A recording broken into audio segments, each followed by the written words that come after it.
कोई दे, आगे प्यार करे वाला वो लड़की लड़का के दोस्त केहू दे, लिखे वाला के केहू दोस्त दे कि गावे वाला के कि नाचे वाला के। अरे वो एगो बात कली हो कि मीनाक्षी जी डांस करी हम ओई दिन हमार मजबूरी रहल और 2-4 दिन से हमरा टेंशनों में बानी कमेंट पढ़ के,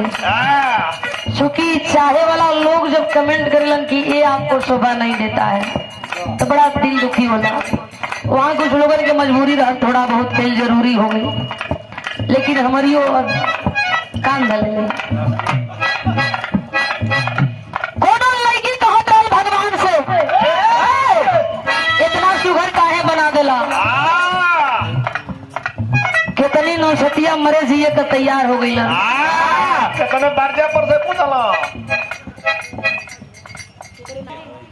आपकी ओर से